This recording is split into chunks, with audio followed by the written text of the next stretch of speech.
Então, boa noite a todos. Mais uma vez é com prazer que eu venho aqui nesse espaço trazer algumas informações e fazer algumas reflexões ou deixar algumas reflexões para que vocês possam entender melhor a relação da nossa doutrina com a ciência, com a filosofia e com a religião. Eu, particularmente, me considero uma pessoa bastante cética. Eu sou bacharel em física pela USP, dei algum tempo aula em cursinhos, e hoje eu trabalho com TI, eu não trabalho com treinamento, com ensino. Mas eu sempre fui um homem de exatas e sempre me questionei sobre tudo, procurei vários caminhos antes de conhecer a nossa doutrina. Já estou aqui na nossa doutrina há 12 anos e, para mim, a doutrina espírita é o melhor caminho. Não digo que é o caminho único, isso seria uma presunção minha achar que só existe um caminho e o caminho certo é a nossa doutrina. Eu não penso assim. Eu acredito que cada um de nós tem o seu momento, tem o seu tempo, tem a sua consciência de procurar e se sintonizar com o melhor caminho. Como a gente vai ver hoje, o melhor caminho é aquele que a gente se sente bem, que a gente se sente em crescimento, que a gente se sente em paz, que a gente se sente evoluindo. Então a aula de hoje é isso, A gente vai passear pelos slides que eu vou compartilhar agora, justamente para a gente poder ter bem claro as diferenças entre a ciência, religião e filosofia. Todos vocês conseguem ver a minha tela, acredito. Se alguém tiver dificuldade, é só avisar. Aí. Então, essa é a nossa aula 74, Ciências e Religião.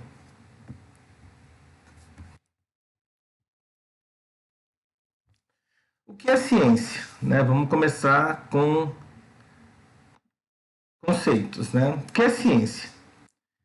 Então, ciência é uma atividade humana que visa a gente entender o universo que nos cerca. É uma busca de saber, é uma busca de conhecimento. E a ciência, tanto a ciência natural como as ciências humanas, busca esse conhecimento, esse saber, através de técnicas.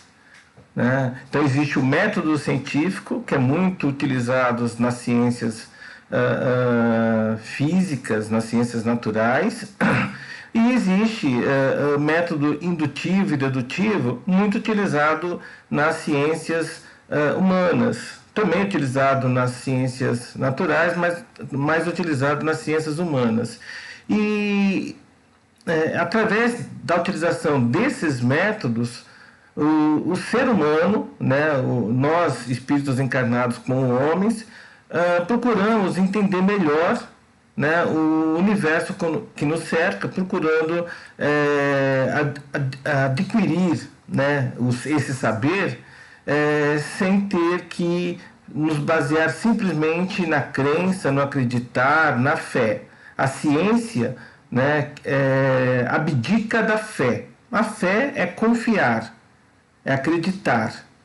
A ciência já nos diz que nós precisamos conhecer, saber, ter ciência.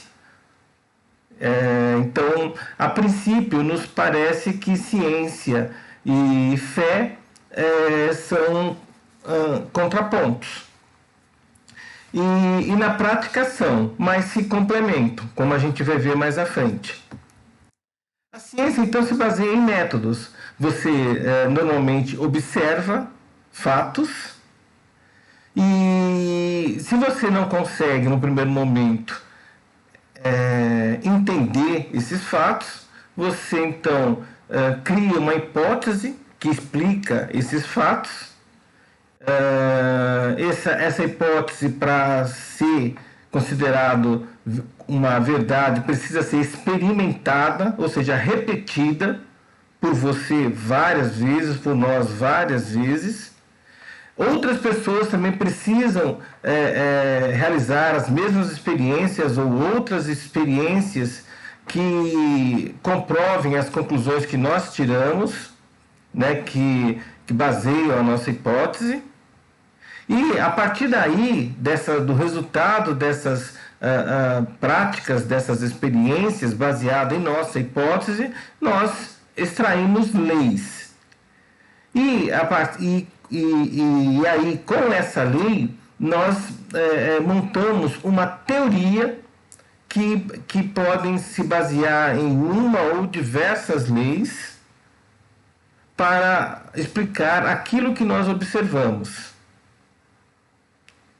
Uma teoria não é necessariamente uma verdade, mas é a verdade que o homem compreende. Então, pensando em física, por exemplo, a mecânica quântica, a teoria da relatividade, que são os conceitos que mais encontram aplicação hoje em nosso mundo, em nosso universo, nasceram assim, de uma observação de fatos que nós não tínhamos como explicar, para não colocar culpa em Deus, para não colocar culpa no diabo, para não imaginar a ação de espíritos, no caso da ciência. Você cria uma hipótese de trabalho. Poxa, eu acho que aquilo acontece por causa disso. Mas será que é verdade essa hipótese? Então eu vou criar experiências físico, química, mentais até, aonde eu vou colocar aquela hipótese em prova.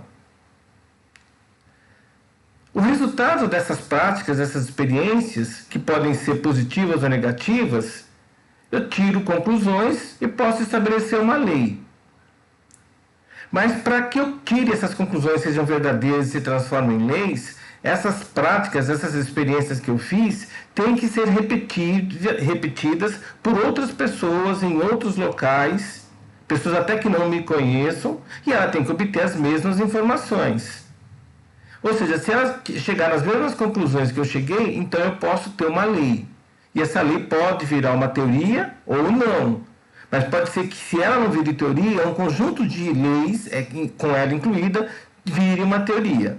Então a ciência tem este método de trabalho, né, que nos traz uma verdade.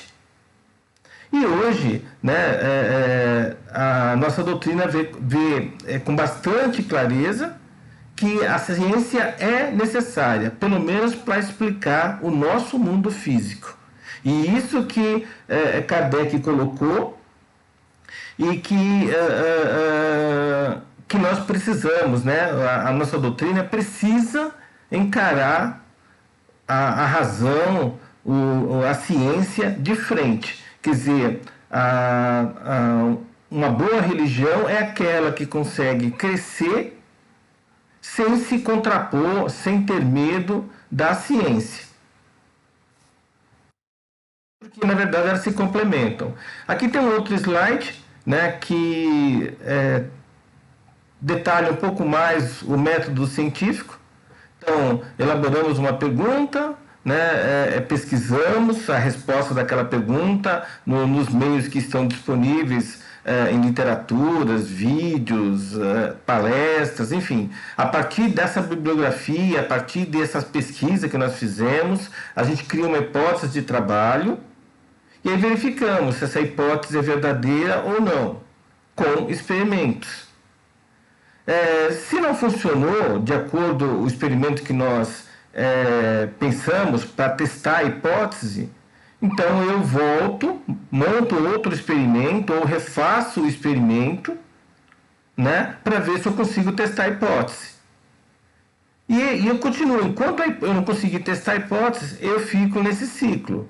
Mas se o experimento que eu fiz conseguiu testar a veracidade da hipótese, então aí eu analiso os dados e tiro uma conclusão. Essa conclusão pode virar uma lei se outras pessoas repetirem o experimento ou outros experimentos para comprovar minha hipótese e chegarem às mesmas conclusões que eu cheguei. É essa a ideia. As ciências naturais, as ciências humanas, também pode, por analogia, usando métodos dedutivos ou indutivos, pode nos ajudar na nossa doutrina, quando nós encaramos a nossa doutrina como ciência, né, a chegar a algumas conclusões, ou pelo menos antever algumas possibilidades. Né? Nessa chave aí, é uma brincadeira, mas que, de certa forma, é uma verdade, né? Que nós podemos refletir em cima disso. Então, por exemplo, a ciência já provou que não é possível ganhar frio. O que acontece é a perda de calor. Isso é uma verdade.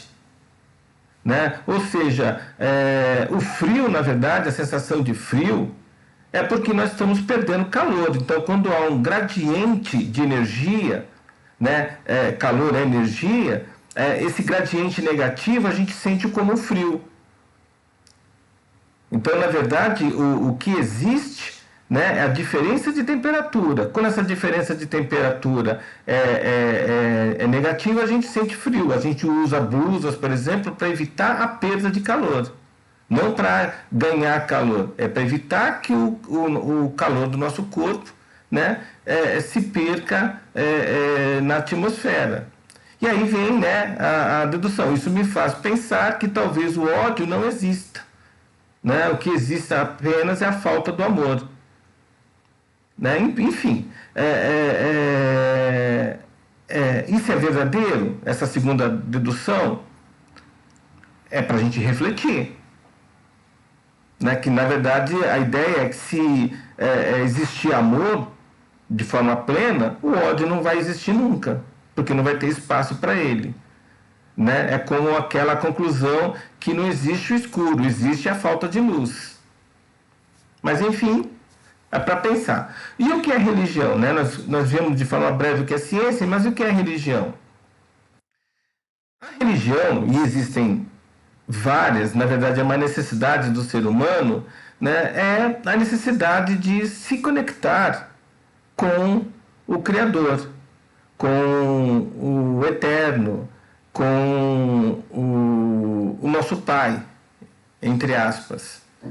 Então todo ser humano, mesmo aqueles que se dizem ateu ou agnóstico, no fundo tem essa necessidade de se religar, que é o que a expressão religião traz, né, vem do grego, com a espiritualidade, com o absoluto, com o Criador.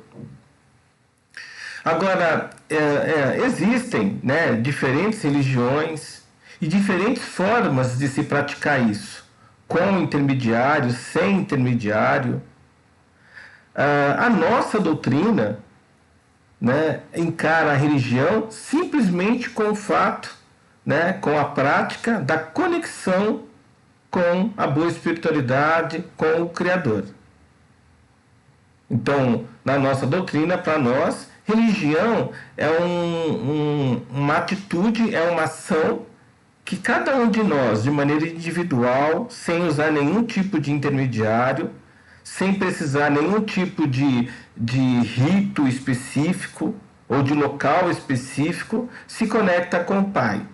Ou seja, a priori, eu posso praticar a minha religião em qualquer lugar que eu esteja, em qualquer tempo, e de maneira independente de qualquer outro espírito encarnado. Essa que é uma concepção de religião, né, que Kardec quis nos colocar. Ou seja, nós não precisamos de intermediários que nos tragam a mensagem do divino. Nós não precisamos de intermediários de qualquer tipo que nos iluminem, que nos santifique, que nos purifique. Nós é que temos que nos purificar, nós é que temos que nos iluminar, nos santificar. É de dentro para fora e não de fora para dentro.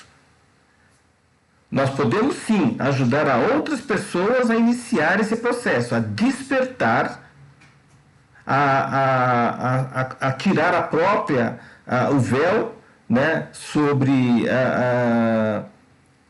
essa visão dogmática que eu preciso praticar a religião e que para praticar essa religião eu preciso de ter um local específico e pessoas específicas, né, que são, de certa forma, intérpretes do divino, porque sozinho não teria condição.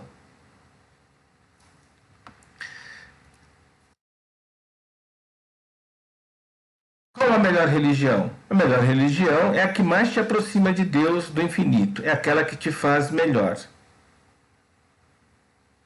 Eu acho que essa tradução, né, que vem do hinduísmo, né, é uma coisa bem verdadeira. Né? Nós não precisamos, né, diminuir, criticar outras religiões para ressaltar a nossa. É uma coisa nossa, interior, interna. É aquela que te faz mais compassivo, que te faz mais sensível, mais desapegado, mais amoroso, mais humanitário, mais responsável, mais ético. A religião que conseguiria isso de nós é a melhor religião. Por isso que eu comentei no início, né, que eu sou espírita hoje há 12 anos, mas eu já fui, né, de outras religiões. Eu já fui católico, dei aula de catecismo, de crisma, participei quando era jovem de grupo de jovens, né? Eu tenho um tio que é padre, mas eu já frequentei terreiros de Umbanda, já pratiquei Wicca, já pratiquei xamanismo, já pratiquei gnose, já fui sou Rosa Cruz, já fui maçom, enfim. Eu estou hoje na doutrina, mas significa que a doutrina é o melhor caminho? É para mim. Né? Eu não sei, pode ser que para vocês discordam daqui a 1 ano, 5 anos, 10 anos, que o melhor caminho é o hinduísmo, é o budismo. Né? Nós temos que procurar um caminho de nos conectar com o Pai, com o Criador, que nos dê essa paz interior, essa sensação de completude, essa sensação de evolução, de amor, que nos preencha. Essa é a melhor religião. Né? E não depende, a gente não pode escolher uma religião baseada em algum guru, em algum pseudo-sábio, em algum sacerdote. Não.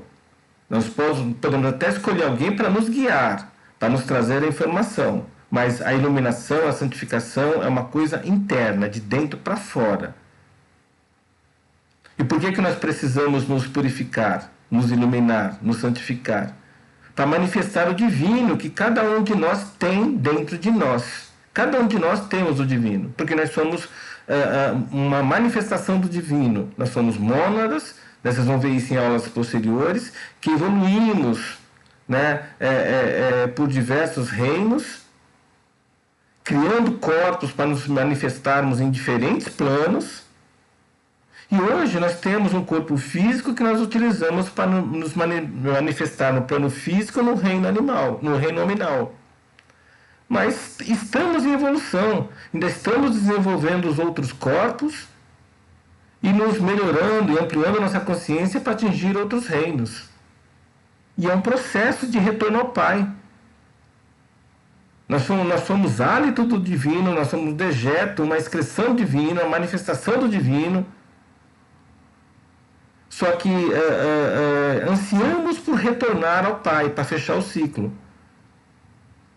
Como emanação do divino, fomos emanados de maneira inicial, sem nenhuma consciência do universo que nos cerca, nem de nós mesmos, e a partir, né, dessa caminhada evolutiva, dessa estrada evolutiva, a partir de diversas experiências que nós como mônada, depois como espíritos, fomos ganhando, e por isso que a gente desenvolve corpos de manifestação, a gente vai evoluindo, porque a gente quer retornar ao Pai.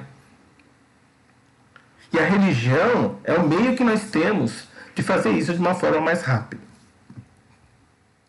O Espiritismo, então, é uma religião, o Espiritismo é uma ciência, não é nada disso, é as duas coisas.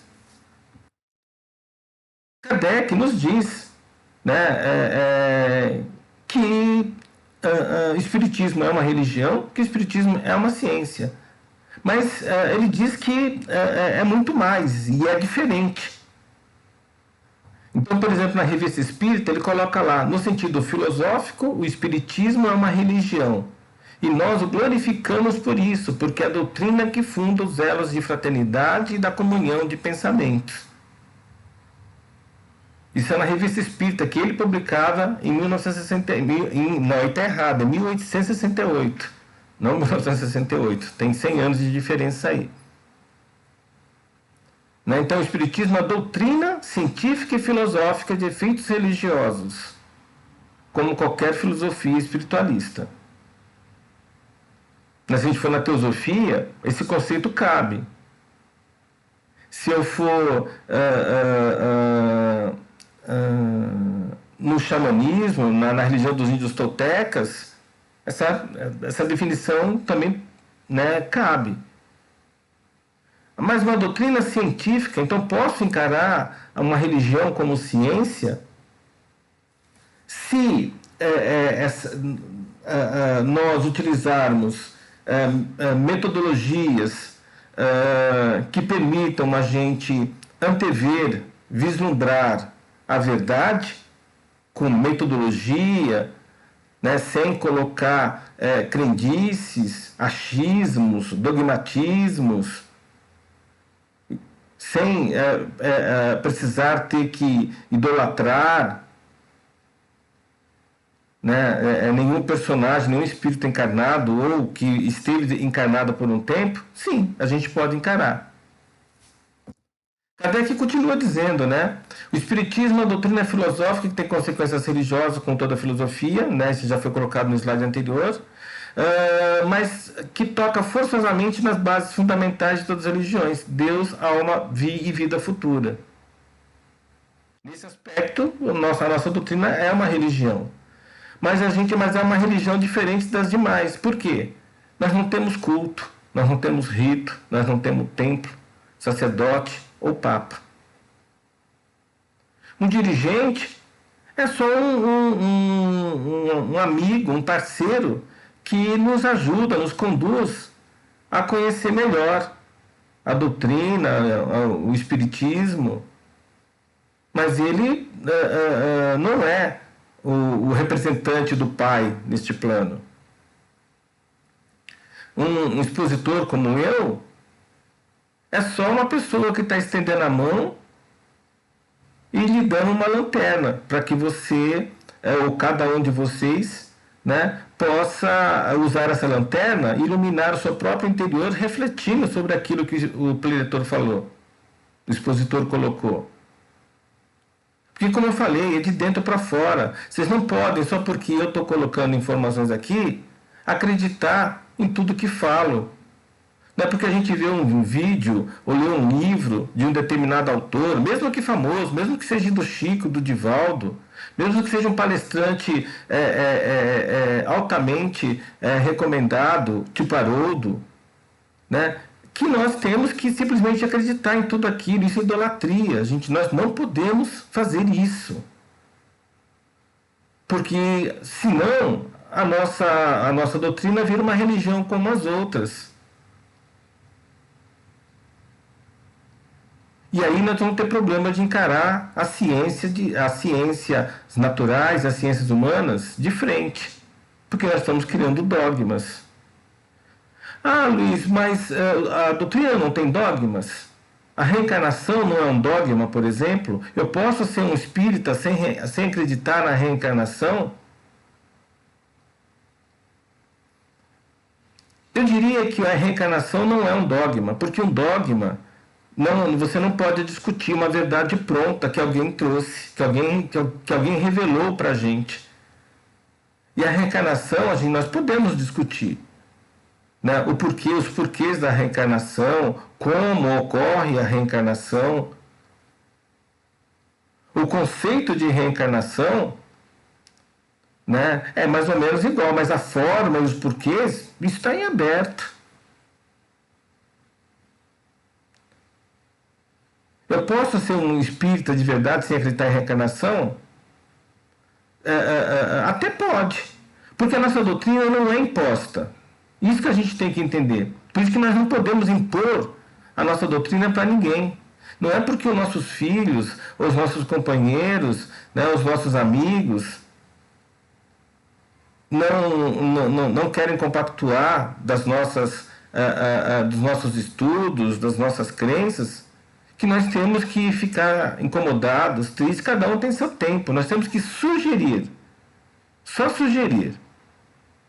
Mesmo porque nós não temos certeza se esse é o melhor caminho para esses nossos filhos, para esses nossos companheiros, pais, amigos. Que cada um tem seu tempo, tem seu nível de consciência. Então a nossa doutrina, ela tem um aspecto trino, que vocês viram no curso básico. Então a nossa doutrina tem filosofia, que é a arte de perguntar, a ciência, que é a arte de encontrar respostas e explicar as perguntas feitas pela filosofia, e nós temos a religião, que é o meio que nos conecta, que nos purifica, que nos permite fazer com que o divino que está em nós, né, brilhe,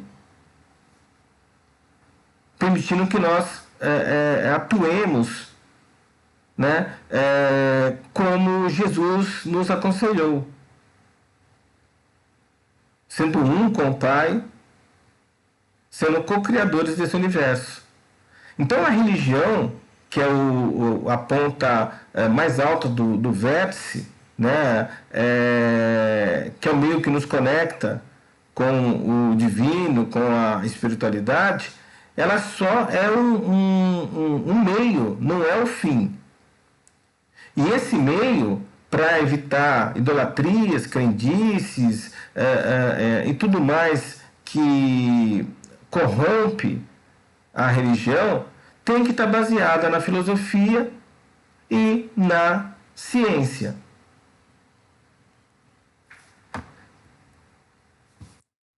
Isso que Kardec colocou, né, outros grandes espíritas também colocaram. Chico, por exemplo, né, colocou: a doutrina espírita é ciência, filosofia e religião. Se tirarmos a religião, o que é que fica? Fica um corpo sem coração. Se tirarmos a ciência, fica um corpo sem a cabeça. E se tirarmos a filosofia, fica um corpo sem membros. É uma boa analogia que Chico faz, porque as três são importantes na nossa doutrina. Ou seja, a nossa doutrina não é só religião. Não é só ciência e não é só filosofia. Então nós temos sim que filosofar o tempo todo, nos questionarmos, né? Ainda mais na época de hoje, né? De fake news, onde existem vários autores que usam pseudônimo para escrever livros, se dizendo que que aquilo que colocaram foram os espíritos que trouxeram.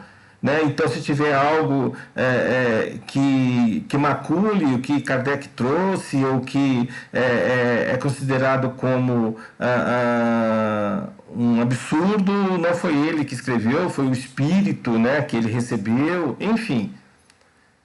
Nós temos que questionar, temos que filosofar o tempo todo, mas temos que procurar respostas. E aí nós temos a ciência. E a religião é uma coisa prática, né? Nós não precisamos da nossa casa espírita para praticar a religião. Nós não precisamos de um local, de um altar em nossas casas, de um sanctum, para poder nos conectar com com a divindade, né, com a boa espiritualidade. É uma coisa nossa, interna, do coração. Ah, mas não tem o dogma que nós precisamos acreditar em Deus? Não, nós precisamos ter fé. Né? E a fé cega. Kardec colocou que a fé, né, na nossa doutrina, é uma fé raciocinada. A menos, né, da fé no divino, na fé num Criador, em um Deus. Aí eu posso usar a fé cega. Para tudo mais eu uso a fé raciocinada, ou seja, a confiança raciocinada, que é o uso da ciência, do saber. Para a fé não. Porque à medida que eu aplico a ciência, a filosofia e a ciência para o resto, eu vou ganhando consciência, eu vou ampliando a minha consciência, e aí eu não preciso mais ter fé em Deus. Não, porque aí eu sei, eu sinto, eu percebo, eu vejo o divino em tudo.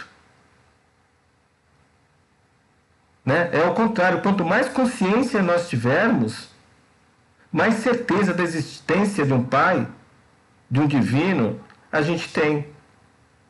Como eu falei para vocês, a gente tem a pessoa que de fora que não é cientista, acha que todo cientista é ateu, ou então é um agnóstico. Sim, tem boa parcela dos cientistas, os físicos principalmente, que são agnósticos, que são ateus. Mas tem uma outra parte que é muito religiosa. Porque à medida que se estuda como o universo funciona, a gente acaba vendo a mão do divino em tudo, porque seria muito acaso, tem muita sorte para o universo ser o que é hoje. Tem que ter um arquiteto. Ah, mas o Big Bang deu origem em tudo, e a ciência hoje não consegue explicar o porquê do Big Bang, mas consegue explicar o que aconteceu passo a passo depois do Big Bang até o universo que temos hoje. Sim, a ciência consegue, né, com uma boa aproximação, né, explicar, né, como nós chegamos nos dias de hoje. Tem muita coisa para explicar ainda, como a matéria escura, como a energia escura, né, que ainda, né, existem teorias, né, enfim, mas o porquê do universo hoje a gente já tem uma boa aproximação. Mas é isso, né? A nossa doutrina tem que ser filosofia, ciência e religião. Pegando Einstein aí, que é o personagem da ciência mais conhecido, olha o que ele coloca. Há duas maneiras de viver uma vida. A primeira é pensar que nada é um milagre. A segunda é pensar que tudo é um milagre. Do que estou seguro é que Deus existe. Einstein, mas Einstein não era ateu? Não. Ele acreditava num Deus, né? Alguns dizem que ele acreditava num Deus panteísta, né? Um Deus de Spinoza. Outros acreditam que ele pensava num Deus deísta. Já aí Kardec, ele se coloca como deísta. Mas muitos hoje estudiosos acham que Kardec era um teísta, né? Que é um Deus com qualidades humanas, um Deus que sente raiva, que sente amor, que castiga, que perdoa. Já isso no teísmo. Já no deísmo, o Deus é um Deus potência, energia, que age através da criação e de suas leis. Então ele não castiga nem perdoa ninguém, as suas leis é que fazem isso. E tem o Deus panteísta, o Deus tudo, onde esse Deus tudo é ao mesmo tempo criador e criatura. E tem o ateísmo, né, que é a crença na não existência do divino. Né? Einstein, como cientista que ele se colocava como um deísta. Ou seja, ele acreditava assim, deísta não, desculpa, o que mais a pessoa acredita é que ele era um panteísta. Né? O Deus como um tudo. Enfim, era como ele via, como sentia, como percebia. Certo ou errado não tem. Isso é a visão, é a consciência, é a compreensão, é o sentimento que cada um tem do divino. Tem outra fase que também alguns questionam se é dele ou não, mas é normalmente atribuída a ele. A ciência sem religião é manca, a religião sem a ciência é cega. Ou seja, Kardec, Schick, Einstein né, não conseguiam ver a ciência sem a religião. A recíproca é verdadeira, a religião sem a ciência. A ciência espírita procede da mesma forma que as ciências naturais, sim. O cientista natural observa, como a gente já colocou lá no início, experimenta, faz uma hipótese e da prática, dos experimentos dessa hipótese, ele tira as conclusões. No espiritismo, o cientista espírita faz a mesma coisa. O que muda é que na ciência natural, nas ciências humanas, as consequências serão aceitas se confirmadas pela experiência sensorial dos fatos. Já na ciência espírita, é pela experiência extrasensorial. Ou seja, não é uma experiência física, é uma experiência espiritual. Ou seja, a diferença consiste na natureza das percepções consideradas. Ou seja, não tem como fazer ciência espírita sem se ficarmos pensando em resultados sensoriais, perceptíveis. Ou seja, eu preciso sim, para fazer ciência espírita, de percepção extrasensorial. Poxa, mas como que eu faço isso? Porque eu posso fazer uma experiência ou particular e obter determinados resultados. E só porque eu obtive esses resultados, eles são verdades? Eu escutei, nessa experiência que eu fiz, eu tive a impressão de ter escutado uma voz que me disse algumas coisas. Ou eu escrevi algumas coisas que eu em transe escrevi. Isso é verdade? Kardec, para colocar uma lógica nisso, ele nos deu, no prefácio do Evangelho segundo o Espiritismo, o terceiro livro do Pentateuco, que ele lançou, né? Primeiro foi o Livro dos Espíritos, depois foi o Livro dos Médiuns, depois foi o Evangelho segundo o Espiritismo. Depois do Céu e o Inferno, a Última Gênese. Então, no terceiro livro, no prefácio do terceiro livro, ele coloca que eu acho que é perceptível que o Evangelho segundo o Espiritismo é o livro mais religioso de todos. Né? O Livro dos Espíritos é um livro filosófico, o Livro dos Médiuns é um livro de ciência, e o livro Evangelho segundo o Espiritismo é um livro religioso. E neste livro ele coloca uma metodologia para nós fazermos ciência espírita. Para não termos, né, a nossa doutrina crescendo baseada em dogmas, em idolatrias. Bem, o primeiro método que ele coloca lá é o controle universal dos ensinamentos dos espíritas, mais conhecido por nós como o método CUE, né? C-U-E-E, CUE, que é as iniciais, né, que dão nome ao método, controle universal dos ensinamentos dos espíritas. O método CUE, ele nos diz que para algo ser acrescentado na doutrina, tem que ser uma informação de caráter universal. Ou seja, se alguém trouxe uma informação do mundo espiritual, essa informação ela tem que ser uma informação que é válida para todo o planeta, para todo o orbe do nosso planeta, para todos os povos, para todas as culturas. Não pode ser só uma verdade para um grupo de pessoas. E que essa informação não pode ser uma informação que só um médium recebeu, só um espírito encarnado recebeu. Tem que ser uma informação que outros médiums, se possível de outras religiões, de maneiras independentes, também trouxe a informação. Show, né? Kardec aí foi muito feliz na colocação. Se só uma pessoa trouxe a informação, opa, não está obedecendo o método CUE. Então não adianta nós sentarmos aqui e começar a escrever um livro, colocando um monte de conceitos, de verdades, pseudo-verdades do mundo espiritual,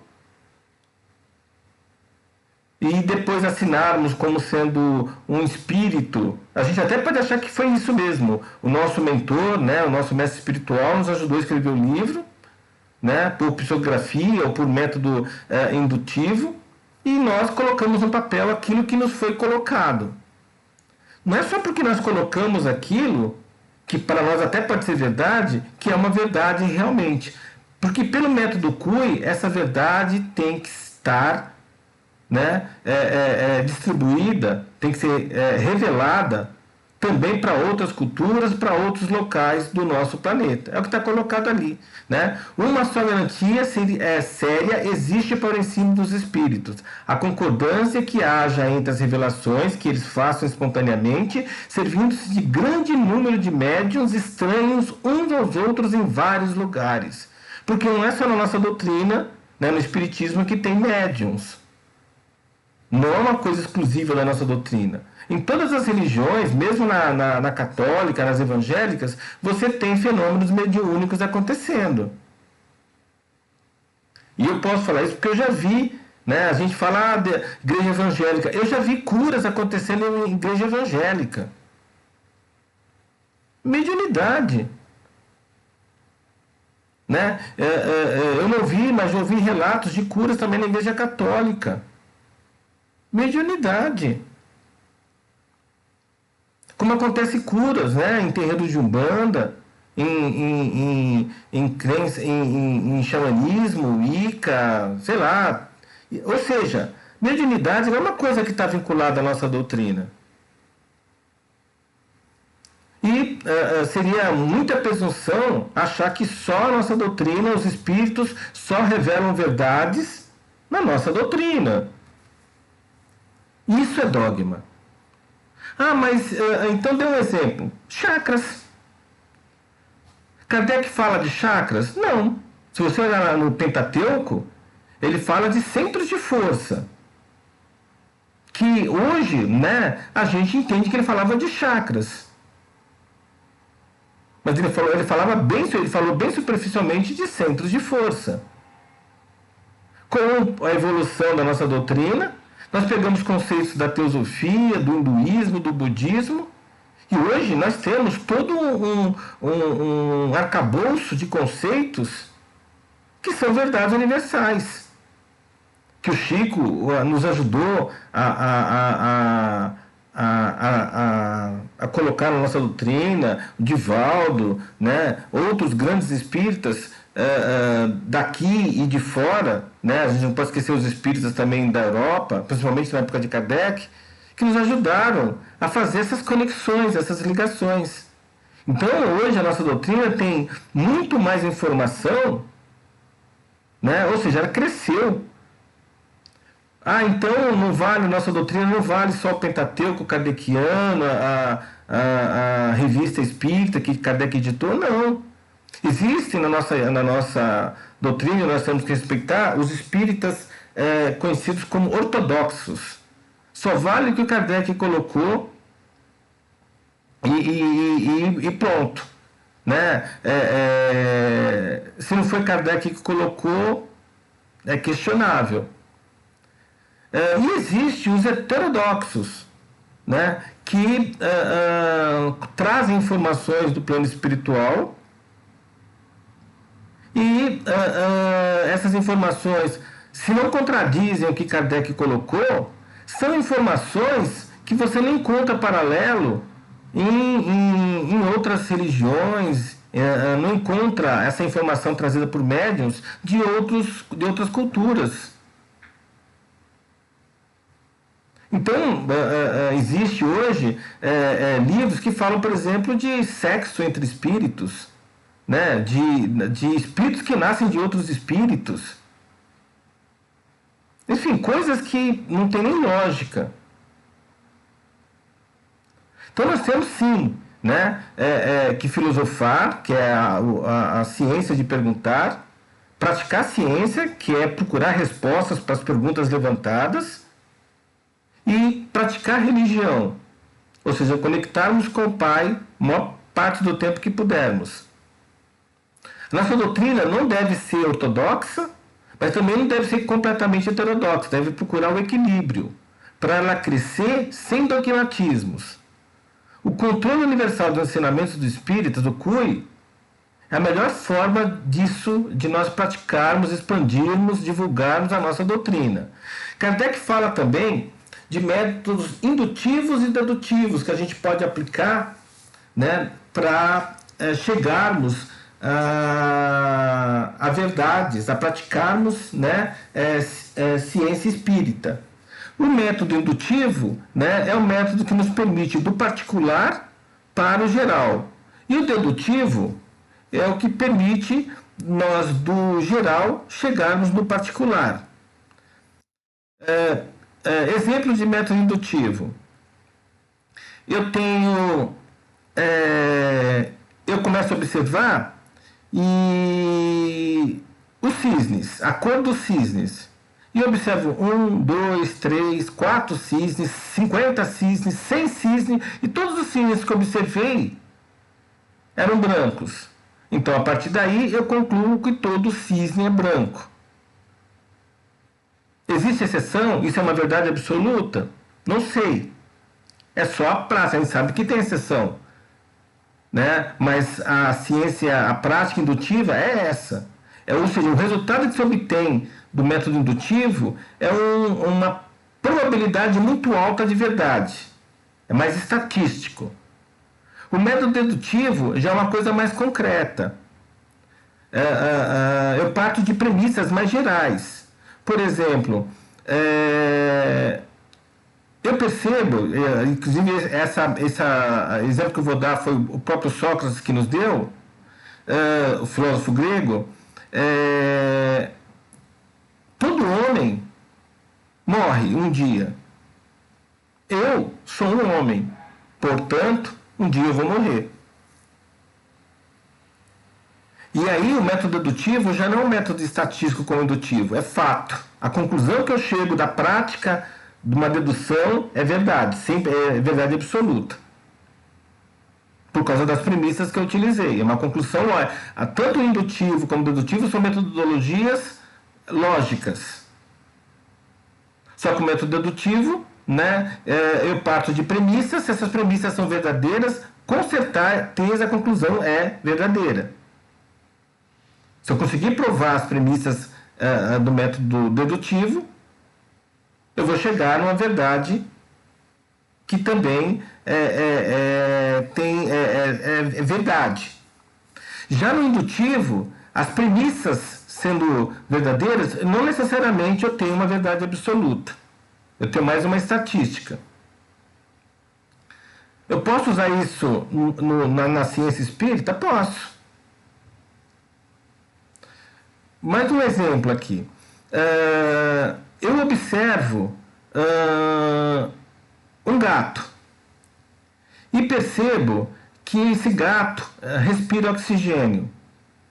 Aí eu começo a observar outros gatos. Eles também respiram oxigênio. Gato é um animal. Então eu resolvo observar outros animais. Aí eu começo a observar os cachorros. Os cachorros também respiram oxigênio. Estendo isso, um cachorro, dois cachorros também, eu chego a um plano que todos os cachorros respiram oxigênio. Pois se o gato, todos os gatos respiram oxigênio, e é um animal, todos os cachorros respiram oxigênio, e também é um animal. Então aí eu posso induzir que todos os animais respiram oxigênio. Isso é uma verdade absoluta? A princípio, sim, mas eu não tenho certeza. Eu induzi, né, essa conclusão, mas certeza absoluta eu não tenho. Né? E hoje já se sabe que nós temos no nosso planeta, né, animais que não respiram oxigênio. Né? Temos parasitas, temos bactérias que são anaeróbicas. E o método dedutivo? Todos os animais, né, que são mamíferos, É uma verdade, parte de uma verdade. Respiram oxigênio. O homem é um animal mamífero? É. Eu sou homem? Sou. Então eu respiro oxigênio. Eu posso usar esse método, então, indutivo e dedutivo para fazer ciência espírita? Posso. E ele complementa muito bem o método Cury. Só que a gente tem que lembrar que as conclusões que nós chegamos da prática do método do Cury, do método indutivo, do método dedutivo, não podem ser verdades que valem só para um grupo de pessoas. Tem que valer para todos os locais, todas as culturas, todas as religiões. Os médios, ou seja, a informação não pode ser trazida só por um médium espírita. Tem que ser uma verdade que seja compartilhada. Essa é a ideia que Kardec quis colocar. Tanto é que Kardec, para chegar às conclusões que ele colocou no Pentateuco, ele escrevia, porque era o método utilizado na época, não tinha telefone, ele escrevia para diversos centros espíritas, não tinha bem centro espírita, mas eram casas de estudo espírita, né? Amigos espalhados por diversas regiões do interior da França, Inglaterra e até América, até Estados Unidos, fazendo perguntas, para que nas sessões espíritas, né, os espíritos respondessem essas perguntas e esses amigos, né, enviassem para Kardec as respostas. E com base nessas respostas que ele recebia, é que ele escreveu os livros. Ou seja, ele não se baseou num médium específico. Ele usou um como referência para fazer o livro dos espíritos e o livro dos médiuns principalmente, né, que até já foi visto isso, né? Hermance Dufour foi a médium que mais foi utilizada para isso, mas tem as meninas também. Mas ele se baseou também nas respostas que outros médiuns que não conheciam o Hermance Dufour, né, tanto no interior da França, como na Inglaterra, como nos Estados Unidos, para chegar às conclusões, escrever os livros que ele escreveu. Então ele usou o método Cury? Usou. Usou o método indutivo? Usou. Dedutivo? Usou. Por isso que é difícil questionar o que Kardec colocou. Porque ele fez ciência espírita ao fazer o Pentateuco. Tem mais um método que ele não colocou, mas que é muito utilizado tanto nas ciências naturais, como nas ciências naturais, não, desculpa, nas ciências humanas, como também na filosofia, que é a navalha de Ockham. Essa teoria atribuída a um frade inglês do século XIV, chamado William Ockham, afirma que entre duas teorias ou soluções para um problema que resolvem igualmente os mesmos fatos, deve-se optar pela mais simples. Ou seja, a resposta mais simples, menos complexa, deve ser... Ou seja, se eu tenho duas explicações ou três explicações para um fato, a explicação mais simples, que exige menos malabarismos, é provavelmente a melhor resposta. Bem, então a nossa doutrina, ela não tem dogmas, né? A nossa doutrina tem princípios. A diferença entre um princípio e um dogma é que um dogma não aceita questionamento, é uma verdade pronta que alguém trouxe, que foi revelada pelos espíritos para alguém, pronto, é aquilo. Já princípios não, você pode conversar, discutir, questionar sobre isso. A existência de Deus é um princípio da nossa doutrina. A existência da sobrevivência do espírito, da imortalidade do espírito, não da eternidade, da imortalidade. Eterno é Deus, que não teve início. O divino a gente coloca como eterno porque não teve início e nem fim. Os espíritos são emanações do divino, então eles tiveram início. Então eles não são eternos, são imortais, porque também não vão ter fim, porque vão retornando ao divino.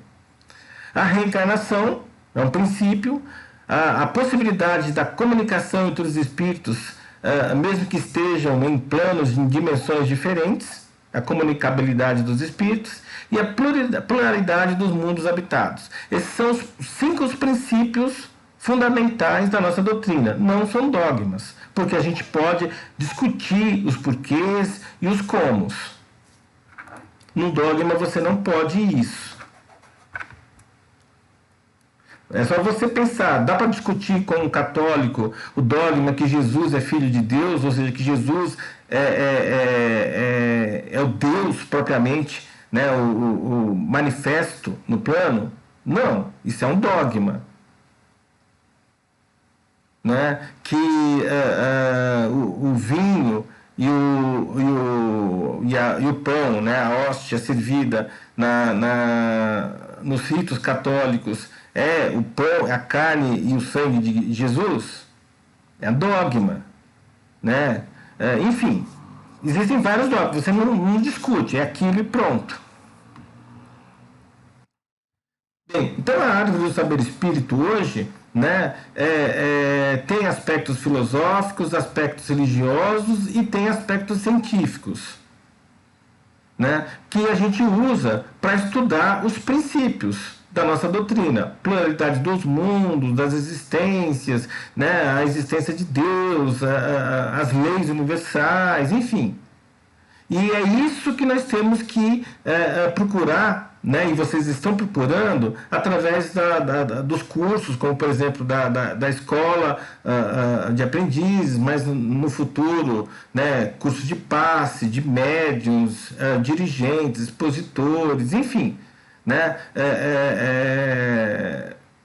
a ideia de fazer cursos é justamente a gente pela força do grupo, por ter uma condução, a gente fica mais fácil a nossa caminhada. Porque as informações que são colocadas nesse curso, vocês poderiam obter, né, no YouTube, lendo livros, enfim, de diferentes maneiras. Mas a força do grupo, né, e ter uma pessoa mais experiente, que já passou por isso, nos ajuda a caminhar de uma forma mais produtiva. Como eu falei, né, existiram grandes pesquisadores, cientistas até, como o Alexandre Aksakov, como o Camille Flammarion, como César Lombroso, Charles Richet, que foi até prêmio Nobel, Ernesto Bozano, todos cientistas, gente, Gabriel Delaunay, cientistas, pesquisadores que pesquisaram a doutrina, alguns até tentando provar o contrário e viraram espíritas.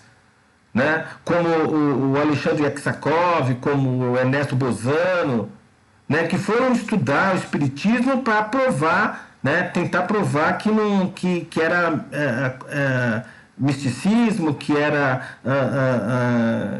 não era ciência, e acabaram se convertendo, né, ao espiritismo. Então a nossa doutrina, né, é bastante sóbria, né, porque não tem só informações mediúnicas, né, que ela está embasada, ela está embasada também em experimentos práticos feitos por cientistas. Tem mais alguns aqui, esse aqui já é só brasileiro, né? Por exemplo, nessa listinha aqui não tinha o Chico,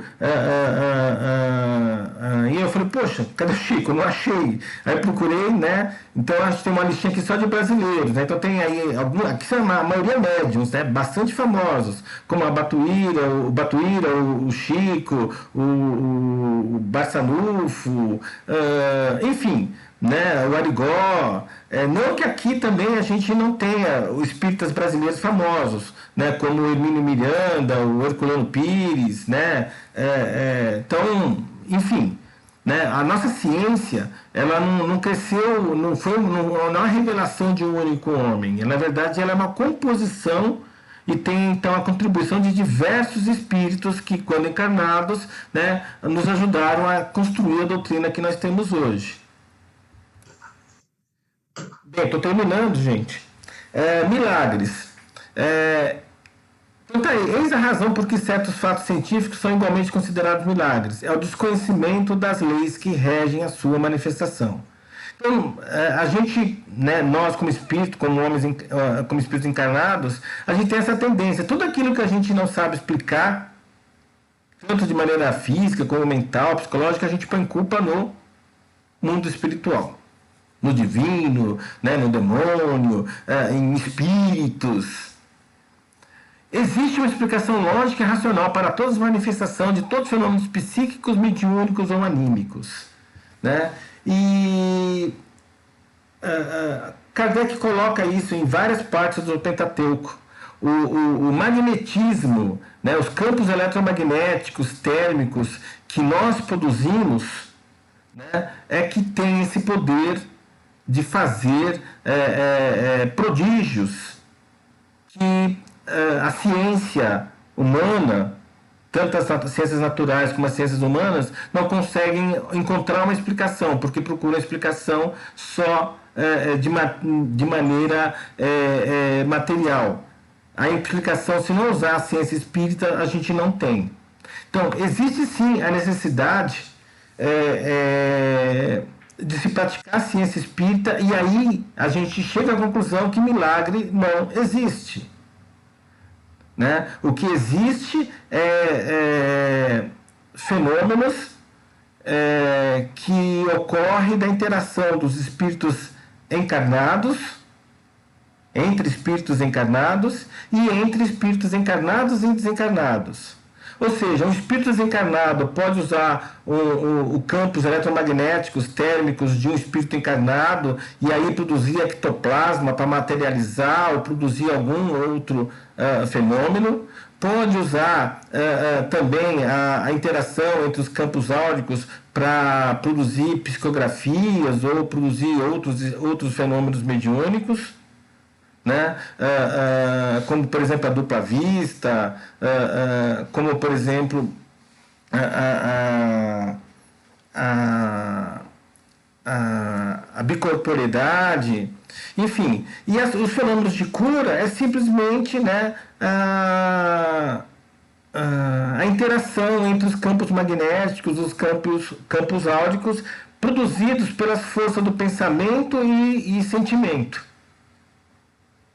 Né? Vai ter aulas mais à frente onde isso vai ser explorado com mais detalhes, mas o fato é esse: não existem milagres. Né? Ou seja, não existe intervenção divina ou espiritual de forma a romper com as leis universais. As leis universais, elas valem todo tempo e lugar, e são perfeitas e eternas. Então nem o divino, nem o Criador muda suas leis, porque ele estaria sendo injusto ao derrocar uma lei para beneficiar ou para punir determinado espírito. As leis estão postas. Então, os milagres, né, os ditos milagres, na verdade, são ações produzidas por espíritos, encarnados ou desencarnados. E aqui no último slide, eu coloco aqui um exemplo que eu peguei da internet, que mostra muito bem a interação entre ciência e religião. Por exemplo, estudo realizado com 232 pacientes, né, operados do coração, nesse hospital, né, Dartmouth Medical School. Isso é um estudo estatístico, né? Ou seja, aqueles que têm religião, que acreditam no divino, né, eles se recuperam melhor. Aí tem uma outra pesquisa feita em outro hospital, onde diz também que depressão, doenças físicas, incidência menor também para aqueles que acreditam, possuem uma religião e praticam uma religião, se recuperam melhor. Eles não falam necessariamente aí que tenha que ser uma religião espírita ou outra, que é só que pessoas que praticam religião, que praticam essa ação de procurar o divino através de uma religião. É isso. Bem, gente, tem muito mais informação do que eu coloquei, mas eu acho que deu para vocês terem uma boa base, né, de como a nossa doutrina é construída. Ela é uma religião? Sim, mas é uma religião que é embasada, né, na filosofia e na ciência. Ou seja, nós temos que ter condições de encarar qualquer conceito científico de frente, sem subterfúgios. E é isso.